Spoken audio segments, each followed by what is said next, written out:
Hey everyone, State of the Empire here with another Age of Empires game design video. In this series, I'm trying to identify which core gameplay mechanics found in previous Age games are essential to the overall formula, and must be retained in Age of Empires 4 if it's going to be a success. If you've seen my previous two videos in this series, you've probably been left with the impression that I'm essentially arguing that Age of Empires 4 needs to be like Age of Empires 2, and not like Age of Empires 3 or Age of Mythology. If that's the impression you have, well, you'd be more or less correct. But there's a subtler point here. You may have also noticed that I frequently use StarCraft and StarCraft 2 as reference points. There's a reason for this too. I very strongly believe that the most important gameplay feature in a traditional Harvest Build Destroy RTS game is how its economy functions. The relationship between the resources in an RTS game dictates every decision that the player makes throughout the course of the game, because after all, you can't defeat your opponent without units, and you can't make units without gathering the necessary resources in the first place. The reason that I use Age of Empires 2, StarCraft Brood War, and StarCraft 2 as my game design yardsticks is that I think that they're the only RTS games that use airtight economic models which, by design, lead to strategic depth and diversity. I suppose you could throw Age of Empires 1 in there as well, but personally I don't think the game does a single thing better or even as well as Age of Empires 2, while StarCraft 1 and 2 illustrate two very different but polished and viable takes on the same economic model. I mention this because the specifics of what makes an RTS economy work are often extremely subtle, such that even a veteran RTS development studio like Ensemble can mess it up. In this video, I'm going to talk about farms and economic upgrades.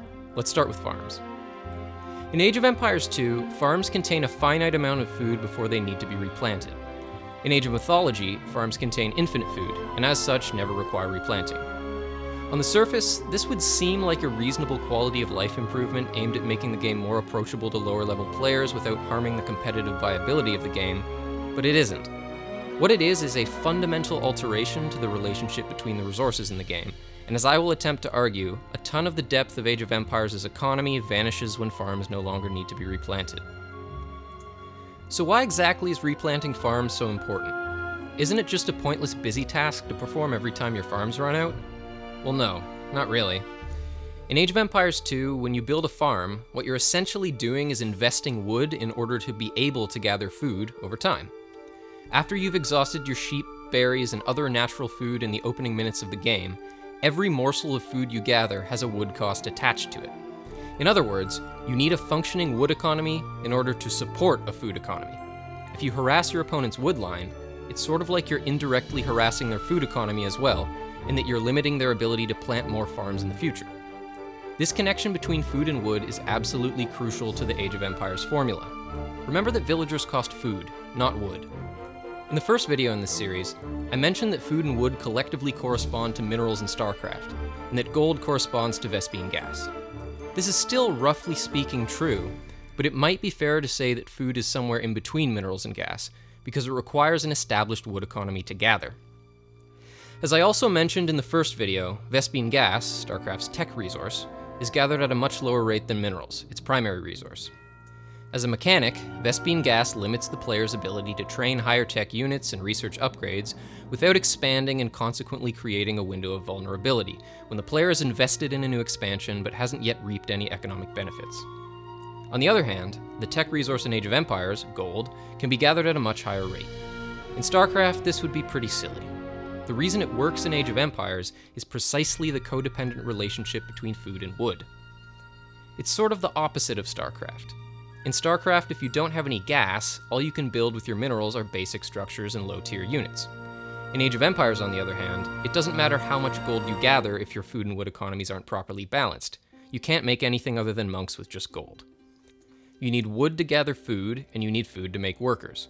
Basically, there's no point in gathering much gold before you have a robust enough food and wood economy to actually use it for something. When farms don't require replanting, this relationship falls apart, and with it goes a lot of what makes Age of Empires work.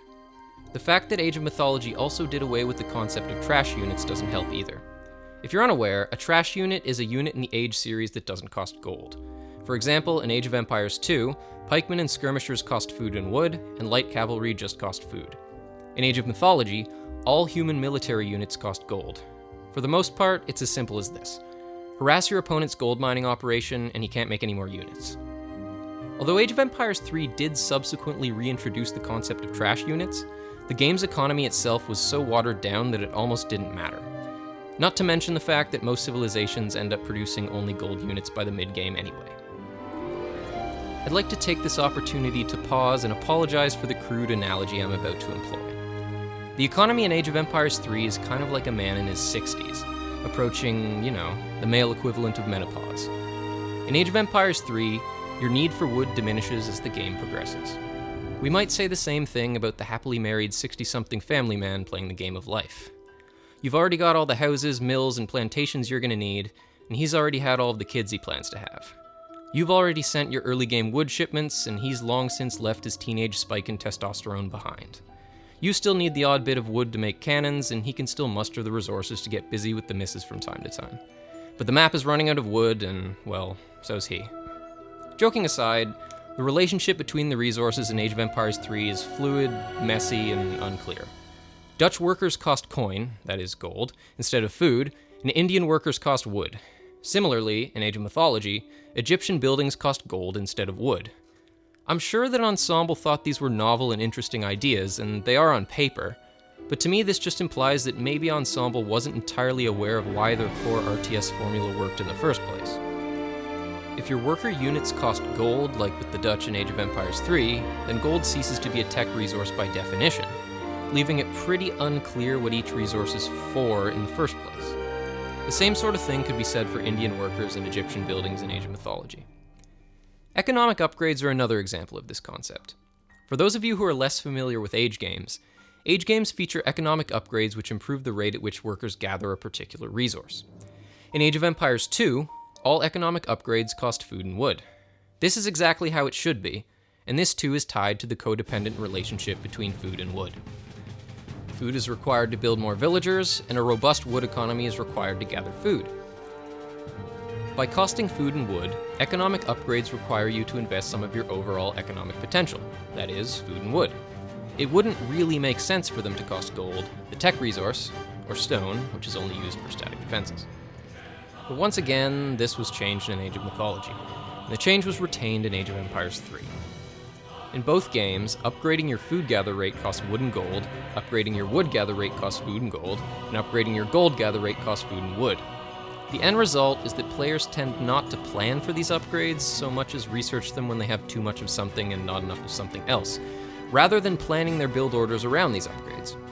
Having them always cost food and wood, assuming that they have the codependent relationship that naturally results from finite farms, makes it a deliberate investment which limits a player's overall economic output. That is, until the upgrade pays for itself. Alright, that's all for this video. And I think that's all for this series as well, although if I think of anything else, I'll make a video about it. To recap, I think it's absolutely crucial that Age of Empires 4 retain the overall economic model of the first two Age of Empires games, as well as their mostly symmetrical civilization design philosophy. As far as I can tell, Age of Empires is the only RTS franchise to have figured out an economic model with more than two resources that actually works, and its near-perfect balance between elegance and complexity is what keeps me coming back to Age of Empires 2 nearly 2 decades later. Thanks for watching, everyone, and if you enjoyed this video, please consider rating, commenting, and subscribing. It really helps. In my next video series, I'm going to discuss what possible directions RTS games of the future might take, by looking at where the genre has succeeded and failed in the past. See you soon.